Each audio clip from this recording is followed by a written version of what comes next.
അനുഗ്രഹിക്കപ്പെട്ട സങ്കീർത്തനമാണ് 150 സങ്കീർത്തനം. സങ്കീർത്തനങ്ങൾ എന്ന് പറഞ്ഞാൽ നമുക്കറിയാം, ആമൻ, ദൈവസ്തുതികളുടെ, ആമൻ ദൈവത്തെ മഹത്വീകരിക്കുന്നതിൻ്റെ വാക്കുകൾ ഉൾപ്പെടുന്ന പാട്ടുകളാണ്, ഗാനങ്ങളാണ്. ആമൻ സ്തോത്രം. നാം ഇത്രയും സങ്കീർത്തനങ്ങൾ ധ്യാനിച്ചു വരുമ്പോഴും അല്ലെങ്കിൽ പഠിച്ചു വരുമ്പോഴും ഒടുവിലത്തെ സങ്കീർത്തനവും പറയുന്നത് തന്നെ എന്തിനെക്കുറിച്ചാണ്? സ്തുതിപ്പിന്, ദൈവത്തിൻ്റെ സ്തുതിയെ കഴിച്ച സന്തോഷത്തോടെ ദൈവത്തിന് സ്തോത്രം ചെയ്യാമോ?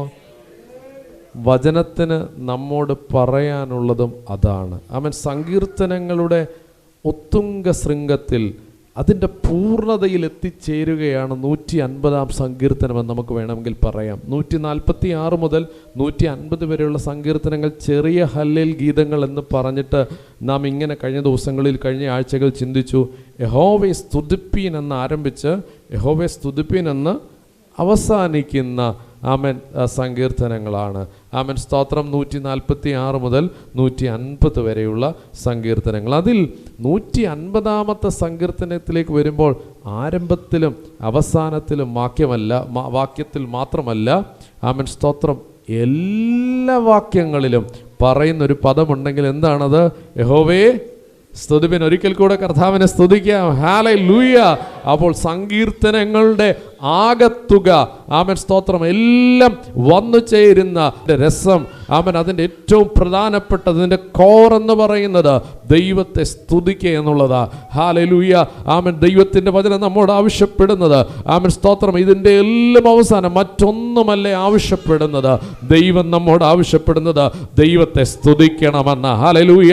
ആമൻ സ്തോത്രം. നമ്മുടെ ജീവിതം ദൈവസന്നിധിയിൽ സുഗ്രാഹ്യമായ സ്തുതിയായി തീർന്നു. പെട്ടെന്ന് ആമൻ സ്തോത്രം, ഹല്ലേലൂയ, നോഹയെ ദൈവത്തിൻ്റെ ആത്മാവിൻ്റെ അകത്തേക്ക് ആമൻ നൽകുകയാണ്. എൻ്റെ ചിന്തയിലേക്ക് നൽകുക. ഞാൻ എടുത്ത ഒരു ഭാഗമാണ് ഞാൻ ഓർക്കുക. ഉൽപ്പത്തി പുസ്തകം നാം കാണും, ദൈവത്തിൻ്റെ കൽപ്പന അനുസരിച്ച് പെട്ടകം പണിത് ആ പെട്ടകത്തിനകത്ത് പ്രവേശിച്ച് ആമൻ സ്തോത്രം, ആമൻ 40 ദിനരാത്രങ്ങളുടെ ജലപ്രളയത്തിന് ശേഷം ആമൻ ആ പെട്ടകം അരാരാത്ത് പർവ്വതത്തിൽ ഉറച്ച് ആമൻ വാതിൽ തുറന്ന് പുറത്തിറങ്ങി ആമൻ അവർ ചെയ്ത ആദ്യൊരു പ്രവൃത്തിയുണ്ട്. ആമൻ യാഗപീഠം പണിത് ശുദ്ധിയുള്ള ആമൻ സ്തോത്രം മൃഗങ്ങൾ ചിലതിനെ എടുത്ത് ആമൻ യാഗം അർപ്പിച്ചു കഴിഞ്ഞപ്പോൾ ആമൻ സ്തോത്രം ഹാലിൽ നമുക്ക് അവിടെ കാണുന്നത് സ്വർഗത്തിലെ ദൈവം ആ സൗരഭ്യവാസന മണത്ത് ആമൻ അവനെയും കുടുംബത്തെയും അനുഗ്രഹിച്ചു. തൊട്ടടുത്ത അധ്യായത്തിൽ നാം കാണുന്നത് അവരെ കുടുംബമായി അനുഗ്രഹിച്ചു, അവരെ പെറ്റു പെരുകുവാൻ അനുഗ്രഹിച്ചു. ഇന്ന് പകൽ അവിടെ നിന്നൊരു ആത്മീയ ദൂത് പറഞ്ഞ് മുൻപോട്ട് പോകാൻ ആഗ്രഹിക്കുക. ദൈവത്തെ ആരാധിക്കാൻ ഇറങ്ങുന്ന ദൈവവേദലേ, അതൊരിക്കലും നഷ്ടമല്ല. അവൻ അതൊരിക്കലും പരാജയമല്ല, അതൊരിക്കലും വ്യർത്ഥമല്ല. അവൻ ആര് നിന്റെ കൂടെ ഉണ്ടെന്നുള്ള വിഷയമല്ല, ആര് അംഗീകരിക്കുന്നുള്ള വിഷയമല്ല, ആര് മാർക്കിടുന്നുള്ള വിഷയമല്ല, ആര് കരുതുന്നുള്ള വിഷയമല്ല. അവൻ എന്താണ് എന്റെയും നിങ്ങളുടെ മനോഭാവം? അവൻ എന്ത് സാഹചര്യമാണെങ്കിലും ഞാൻ എൻ്റെ ദൈവത്തെ ആരാധിക്കും, ഞാൻ എൻ്റെ ദൈവത്തെ സ്തുതിക്കും. പൗലോസും ശീലാസും കാരാഗ്രഹത്തിലാ, ആമൻ സ്തോത്രം. എങ്കിലും അവര് അർദ്ധരാത്രിക്ക് ദൈവത്തെ പാടി സ്തുതിച്ചു, ചങ്ങലകൾ അഴിയാൻ തുടങ്ങി. ദൈവത്തെ സ്തുതിക്കുന്ന ഒരിക്കലും വെറുതെ അല്ല, റിസൾട്ട് നോക്കിയിട്ടല്ല നാം ദൈവത്തെ സ്തുതിക്കേണ്ടത്. പക്ഷേ ദൈവത്തെ സ്തുതിച്ചാൽ റിസൾട്ട് ഉണ്ടാകും. ഹല്ലേലൂയ. ദൈവത്തെ സ്തുതിച്ചു തുടങ്ങിയാൽ റിസൾട്ട് ഉണ്ടാകും, അല്ലേ? കാരാഗ്രഹത്തിൽ കിടക്കുമ്പോൾ പൗലോസിനും ശീലാസിനും വലിയ ഉറപ്പൊന്നുമില്ല രക്ഷപ്പെടുമെന്ന്. പക്ഷേ സ്തുതിക്കാൻ തുടങ്ങിയപ്പോഴത്തേക്കും ആമൻ ദൈവം അവിടെ ഇറങ്ങി, ദൈവം അവരെ വിടുവിച്ചു. മടങ്ങി വരാം. സങ്കീർത്തനത്തിൽ ആമൻ നാം ഇങ്ങനെ വായിക്കുന്നു, യഹോവേ ദൈവത്തെ അവന്റെ വിശുദ്ധ മന്ദിരത്തിൽ സ്തുതിപ്പിൻ. കണ്ടോ? അപ്പോൾ സങ്കീർത്തനക്കാരൻ പറയുക, ദൈവത്തെ സ്തുതിക്കാൻ ഒരിടം ആവശ്യമാണ്. ദൈവം നമുക്ക് നൽകിയ ഇടത്തിനായി ഞാൻ സ്തോത്രം ചെയ്യുക. ഹല്ലേലൂയ. ദൈവത്തെ അവൻ്റെ വിശുദ്ധ മന്ദിരത്തിൽ, വിശുദ്ധ മന്ദിരം എന്ന വചനം പറയുന്നത് യെരൂശലേമാ. ഹല്ലേലൂയ. ആമൻ സ്തോത്രം. അല്ലെങ്കിൽ ആമൻ സ്തോത്രം ഏത് സ്ഥലം? ആമൻ 15 സങ്കീർത്തനം നാം ഇപ്രകാരം വായിക്കുന്നു, യഹോവേ നിന്റെ കൂടാരത്തിൽ ആർ പാർക്കും, നിന്റെ വിശുദ്ധ സ്ഥലത്ത് ആർ വസിക്കും. 84 സങ്കീർത്തനം നാം ഇങ്ങനെ വായിക്കുന്നു, സൈന്യങ്ങളുടെ യഹോവേ തിരുനിവാസം എത്ര മനോഹരം. അപ്പോൾ ദൈവത്തിന് ഒരു വാസസ്ഥലമുണ്ട്, അല്ലേ? ആമൻ സ്തോത്രം. ആ സങ്കീർത്തനം നാം പഠിക്കുമ്പോൾ തുടർന്ന് അങ്ങോട്ട് കാണുന്ന കുരുകിലൊരു വീടും മീവൽ പക്ഷി കുഞ്ഞുങ്ങൾക്കൊരു കൂട്. അപ്പോൾ ദൈവത്തിനൊരു വീടുണ്ട്, ദൈവത്തിനൊരു ഇടമുണ്ട്, ദൈവത്തിനൊരു വാസസ്ഥലമുണ്ട്. പിന്നെ പറയുന്ന കുരുകിലിൻ്റെ വീടിനെ കുറിച്ചാണ്, മീവൽ പക്ഷിയുടെ കൂടിനെ കുറിച്ച്, അല്ലേ? പിന്നെയും ആ സങ്കീർത്തനം പഠിക്കുമ്പോൾ അവൻ്റെ ആലയത്തിൽ വസിക്കുന്നവർ ഭാഗ്യവാന്മാർ. സ്തോത്രം. സ്തുതിക്കുന്നവർക്ക് വസിക്കുന്ന ഇടമാണ് ദൈവത്തിൻ്റെ ആലയം. പിന്നെയും അങ്ങോട്ട് ആ സങ്കീർത്തനം പഠിക്കുമ്പോൾ കാണുന്നൊരു കാര്യമുണ്ട്, ദുഷ്ടന്മാരുടെ കൂടാരങ്ങളിൽ പാർക്കുന്നതിനേക്കാൾ യഹോവയുടെ ആലയത്തിൻ്റെ വാതിൽ കാവൽക്കാരനായിരിക്കുന്ന എനിക്ക് ഏറെ ഇഷ്ടം. നോക്കണമേ, സ്തോത്രം. ഇങ്ങനൊരു പ്രോവർബുണ്ട്, our home is sweet home.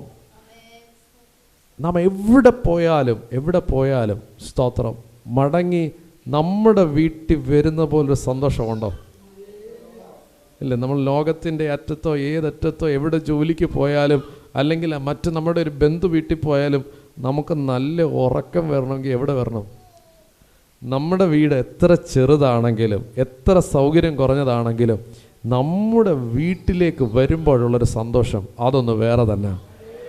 സ്തോത്രം. അതുപോലെ തന്നെ വചനം പറയുകയാണ്, ദൈവത്തിൻ്റെ സന്നിധിയിലേക്ക് വരുമ്പോൾ കോരപുത്രന്മാരെ പറയാ, ദൈവമേ, നിന്റെ നിവാസം, നീ ഇരിക്കുന്ന ഇടം അത് മനോഹരമാ, അത് ഏറ്റവും നല്ലതാ. ഹല്ലേലൂയ. 42-ാം സങ്കീർത്തനം നാം അങ്ങനെയല്ലേ വായിക്കുന്നു, മാൻ നീർത്തോടിലേക്ക് കാംക്ഷിക്കുന്ന പോലെ ദൈവമേ, എന്റെ ആത്മാവ് നിന്നോട് ചേരുവാൻ കാംക്ഷിക്കുന്നു. പകലിൽ പരിശുദ്ധാത്മാവിൽ പറയാ, ദൈവത്തിന്റെ സാന്നിധ്യത്തിലേക്ക് കടന്നു വരാൻ ഞാനും നിങ്ങളും ആഗ്രഹിക്കുന്നെങ്കിൽ, അവന്റെ സന്നിധിയിലേക്ക് കടന്നു വരാൻ ഞാനും നിങ്ങളും ആഗ്രഹിക്കുന്നെങ്കിൽ നിശ്ചയമായി അതിനകത്ത് ഒരു ദൈവപ്രവൃത്തി വെളിപ്പെടുക തന്നെ ചെയ്യും. ഇവിടെ സങ്കീർത്തനക്കാരൻ പറയും, യഹോവയെ സ്തുതിപ്പിൻ, യഹോവയെ അവന്റെ വിശുദ്ധ മന്ദിരത്തിൽ സ്തുതിപ്പിൻ, അവന്റെ ബലമുള്ള ആകാശവിധാനത്തിൽ അവനെ സ്തുതിപ്പിൻ. അടുത്ത ഒരു പ്രോഗ്രസീവ് സ്റ്റെപ്പാ, ഒരു വളർച്ചയല്ലേ? ആ സ്തുതിക്കുന്ന ഇടത്ത് നിൽക്കത്തില്ല, അല്ലേ? ഇറ്റ് എക്സ്റ്റെൻസ്, അത് വളരുകയാ. അവൻ്റെ ബലമുള്ള ആകാശം. ഇന്ന് പകൽ ഞാൻ ആത്മാവിൽ പറയാം, പരിശുദ്ധാത്മാവിൽ പറയാം, നീ ഇരിക്കുന്ന ഇടത്തുനിന്ന് ദൈവത്തെ സ്തുതിക്കാൻ തുടങ്ങിയാൽ, ദൈവത്തെ ആരാധിക്കാൻ തുടങ്ങിയാൽ അവിടം കൊണ്ട് നീ അവസാനിക്കത്തില്ല. മനുഷ്യരാരും ചിന്തിക്കാത്ത, ആർക്കും കൽപ്പിക്കാൻ കഴിയാത്ത, ആർക്കും പ്രവചിക്കാൻ കഴിയാത്ത, ആർക്കും നിന്നെക്കുറിച്ച് ചിന്തിക്കാൻ കഴിയാത്ത അതിർ വരമ്പുകളെ ഭേദിച്ച് അവൻ നിന്നെ നടത്തുവാൻ ദൈവശക്തനാ. നമ്മൾ ഈ സ്തുതിക്കുന്ന സ്തുതിയും ആരാധിക്കുന്ന ആരാധനയും ഇതിൻ്റെ അകത്ത് ഒതുങ്ങുകയാണെന്ന് ആരും ചിന്തിക്കല്ലേ. ഇതങ്ങ് ഉയരത്തിലേക്ക് പോകുകയാ. സങ്കീർത്തനക്കാരൻ അതാ പറയുന്നത്, അവന്റെ ബലമുള്ള ആകാശ വിധാനത്തിൽ. ദൈവത്തെ സ്തുതിച്ചു തുടങ്ങിയാൽ അന്തരീക്ഷം മാറും. നമ്മൾ പറയാറുണ്ട്, നല്ലൊരു അന്തരീക്ഷമില്ലെന്ന് നമ്മൾ പറയാറുണ്ട്, അല്ലേ?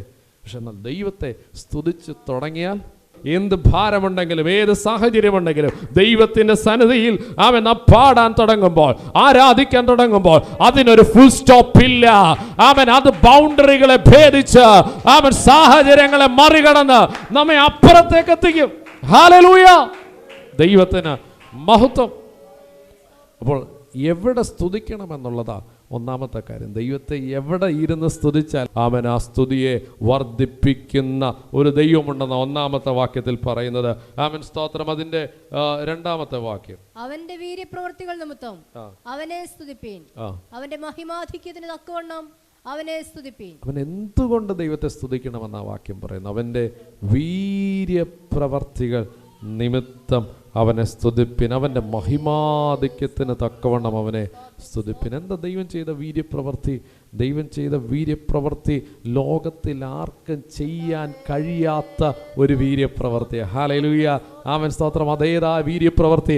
ആ വീര്യപ്രവൃത്തി ഹല്ലേലൂയ തൻ്റെ പുത്രൻ്റെ രക്തം കൊണ്ട് നമ്മെ വിലയ്ക്ക് വാങ്ങി നമ്മെ വീണ്ടെടുത്തു, മക്കളും അവകാശികളുമാക്കി തീർത്തു. പാപം എത്ര കടും ചുവപ്പായാലും ഹിമം പോലെ വെളുപ്പിച്ചു തന്നു. ഈ ഭൂമിയിൽ, ഈ ലോകത്തിൽ, സർവ്വലോകത്തിലും മറ്റേ ആർക്കും ചെയ്യാൻ കഴിയാത്ത വീര്യപ്രവൃത്തി നമ്മൾക്ക് ഓരോരുത്തർക്കും വേണ്ടി ചെയ്ത ആ ദൈവത്തെ സ്തുതിക്കാതിരിക്കാൻ കഴിയുമോ? ദൈവത്തെ സ്തുതിക്കാൻ മറ്റെന്ത് നമുക്ക് വേണം, അല്ലേ? തൻ്റെ സ്വന്തം ജനം, തൻ്റെ ആദിജാതൻ ഇസ്രായേൽ മിസ്രൈമിനകത്ത് ഫറവോന്റെ അടിമത്തത്തിൽ കടന്നപ്പോൾ കർത്താവ് പറഞ്ഞു, ഞാൻ അവൻ്റെ കഷ്ടത കണ്ടു, ഞാൻ അവൻ്റെ നിലവിളി. ഹല്ലേലൂയ. അവരോട് പറഞ്ഞു, നിങ്ങൾക്കൊരു പെസഹായുണ്ട്, നിങ്ങൾക്കൊരു പുറപ്പാടുണ്ട്. എത്ര പറഞ്ഞത് വിശ്വസിക്കുന്നു?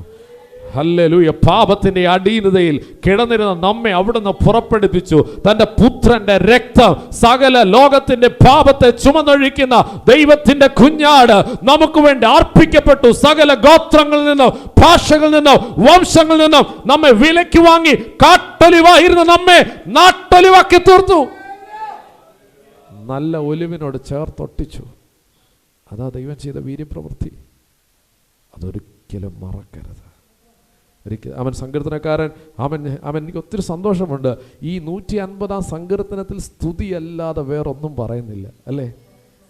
150 സങ്കീർത്തനങ്ങൾ വരുമ്പോഴേക്കും ദൈവത്തിന് പറയാനുള്ളത് അതാ. ആമൻ, സ്തോത്രം. ഇങ്ങനെയല്ലേ നാം പാടാറില്ലേ? ദൈവം ചെയ്ത നന്മകൾക്കെല്ലാം നന്ദി പറഞ്ഞിടുവാൻ നാവിത് പോരാ. ഇതൊന്നും പോരാ. ദൈവം ചെയ്തത് പറഞ്ഞാൽ ആമൻ. അതിൽ ഒറ്റ കാര്യം ഞാൻ പറഞ്ഞുള്ളൂ.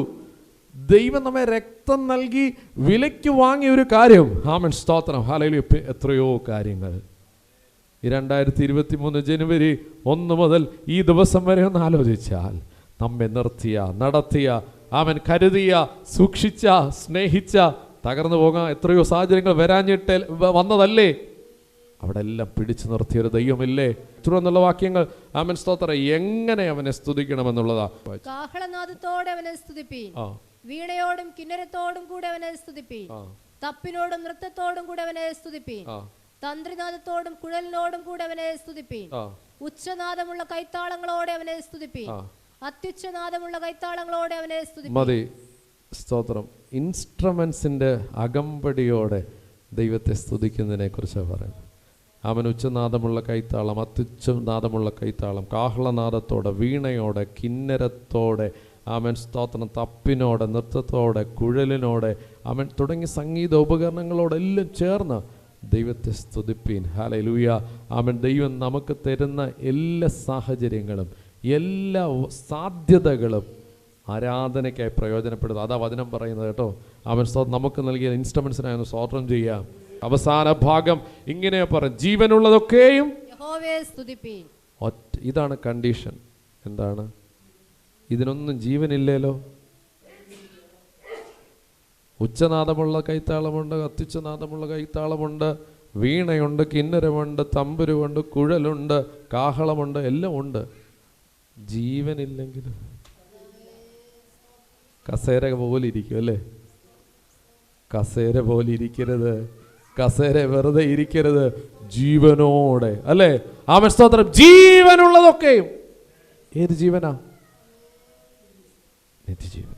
കർത്താവ് ഒരിക്കൽ ഇങ്ങനെ പറഞ്ഞു, ദാഹിക്കുന്നവനെല്ലാം എന്നിൽ വിശ്വസിക്കുന്നവന്റെ ഉള്ളിൽ നിന്ന് തിരുവെഴുത്ത് പറയുന്ന പോലെ ജീവജലത്തിന്റെ നദികൾ ഒഴുകും. എന്നിൽ വിശ്വസിക്കുന്നവന്റെ ഉള്ളിൽ നിന്നും അവൻ ജീവൻ മാത്രമല്ല, അത് ഒഴുകാൻ തുടങ്ങും. അതിന്റെ നദികൾ ഒഴുകാൻ തുടങ്ങും. ശമര്യക്കാരി സ്ത്രീയോട് ഇങ്ങനെ പറഞ്ഞു, നീ ചോദിക്കുന്നവൻ ആരെന്നും, ആമേൻ, ഹല്ലേലൂയ, നീ ദൈവത്തിന്റെ ദാനമെന്ന് പറഞ്ഞെങ്കിൽ നീ അവനോട് ജീവനുള്ള വെള്ളം കുടിപ്പാൻ. അവൾ അന്ന് വരെ കേട്ടിട്ടില്ല ജീവനുള്ള വെള്ളം. ജീവന്റെ നായകനായ കർത്താവ് പറയുകയാ, ഈ നിത്യജീവൻ അകത്തുള്ളത് ഏറ്റവും വലിയ ഭാഗ്യം. ഈ നിത്യജീവനെ നഷ്ടപ്പെടുത്തിയുള്ള ആരാധന പ്രയോജനമില്ല കേട്ടോ. വളരെ സ്നേഹത്തോടെ ഓർപ്പിക്കട്ടെ, നിത്യജീവൻ നഷ്ടപ്പെടരുത്. ഒന്ന് സ്തോത്രം ചെയ്യാമോ? 150 സങ്കീർത്തനം അവസാനിക്കുമ്പോൾ, സങ്കീർത്തനങ്ങൾ അവസാനിക്കുമ്പോൾ സങ്കീർത്തനക്കാരൻ പറയുകയാ, ഈ സ്തുതി ഇവിടം കൊണ്ട് അവസാനിക്കുകയല്ല. കേട്ടോ, നമ്മൾ കേൾക്കാറില്ലേ? സ്തോത്രം. കർത്താവിനോട് വാഴുന്ന ഒരു കാലമുണ്ട്. ഹല്ലേലൂയ. അവനോട് ചേർന്ന് അവനെ മഹിമപ്പെടുത്തുന്ന ഒരു കാലമുണ്ട്. അപ്പൊ 150 സങ്കീർത്തനങ്ങൾ കൊണ്ട് സ്തുതികൾ തീരുന്നില്ല, ആരാധന തീരുന്നില്ല. നിത്യജീവനുള്ളവന്, നിത്യജീവൻ അവകാശമാക്കിയവന് സ്തുതി ഇനിയും തുടരും. ഒന്ന് സ്തോത്രം ചെയ്യാമോ? അത് അവിടം കൊണ്ട് തീരുന്നില്ല. നമ്മൾ ചിന്തിച്ചു 150 സങ്കീർത്തനമായപ്പോഴത്തേക്ക് ഫുൾ സ്റ്റോപ്പ് ഇട്ടെന്നല്ല, അവിടെ പറഞ്ഞു നിർത്തുന്നത് ഒരു തുടക്കമാ. ഒരു ജീവനെ കുറിച്ച് പറഞ്ഞാ നിർത്തുന്നത്. ജീവനുള്ളതൊക്കെയും അവൻ നിത്യജീവനുള്ളതൊക്കെയും സ്തുതിക്കും, സ്തുതിക്കും, സ്തുതിക്കും. സകല ഗോത്രങ്ങളിൽ നിന്നും ഭാഷകളിൽ നിന്നും വംശങ്ങളിൽ നിന്നും വിലയ്ക്ക് വാങ്ങിയവർ. ഹല്ലേലൂയ. ആത്മമണവാളന്റെ വരവിനായി നമുക്കൊരുങ്ങാം. ഈ ഭൂമിയിൽ ദൈവം നമുക്ക് ശേഷിപ്പിക്കുന്ന ദിനങ്ങൾ വിശുദ്ധിയോടെ വിശ്വസ്തയോടെ ദൈവത്തെ ആരാധിപ്പിച്ച് ദൈവത്തെ ആരാധിച്ച് ദൈവത്തെ പ്രസാദിപ്പിച്ച് നമുക്ക് ജീവിക്കാം.